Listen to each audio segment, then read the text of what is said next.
We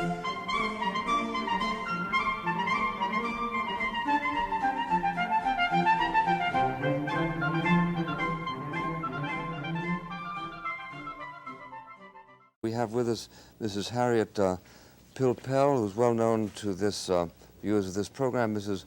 Pilpel is an attorney with Greenbaum, Wolf and Ernst, a graduate of Vassar and of the Columbia Law School, and very active in a number of liberal and feminist movements. Mrs. Pilpel.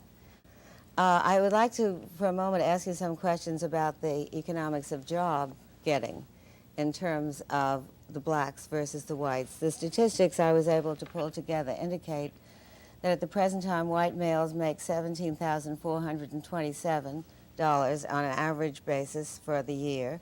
Black males make $12,738. White females make $10,244, and black females make $9,476. It is clear from these figures, as indeed I think it's clear to most of us from what we see, that there is a discrimination against blacks and against women in our present system.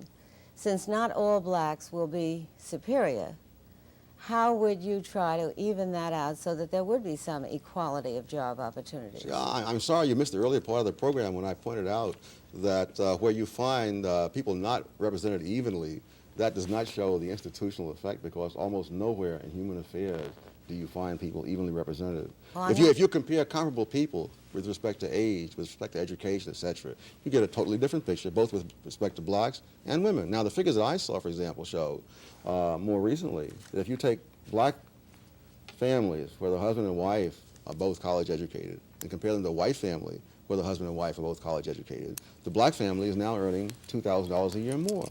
The problem is that very few blacks fall in that category.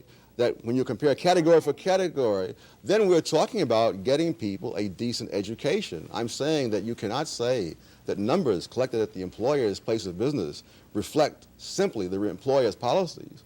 Those numbers reflect underlying conditions in the whole society, just as numbers collected at a hospital do not show you that the people are sick because they're in the hospital. No, I would agree with that, but you would also have to agree that, generally speaking, women are paid less, for example, for the same jobs as men. No, I would not. I would not agree with that. If you're talking about women with the same number of years of experience, with the same continuous service, etc., then when I look at that, I don't find that disparity. I find, for example, in many cases, the women are making more, depending on how you break the data down. The difference with women is between married women and everybody else. That's the real difference.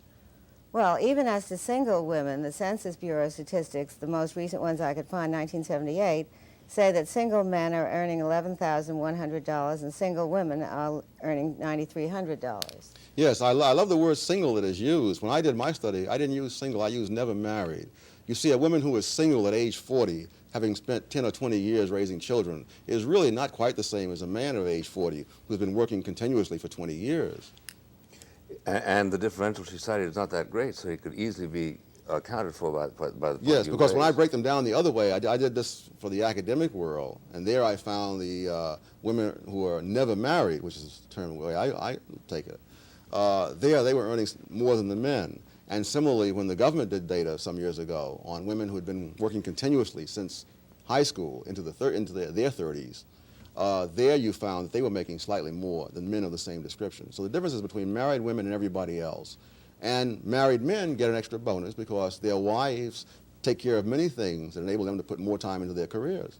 I'm sure you're aware of the fact that there are approximately 15% of all homes in which there is only one wage earner. So that when you talk about women being able to take care of things for their married mate wage earner, the fact is that in the overwhelming majority of American homes, the women also work. And therefore, I don't think your explanation that women have other responsibilities and that that's why they are... Work can mean part-time work or full-time work. Women do not work full-time to the same extent that men. Part-time workers make less than full-time workers.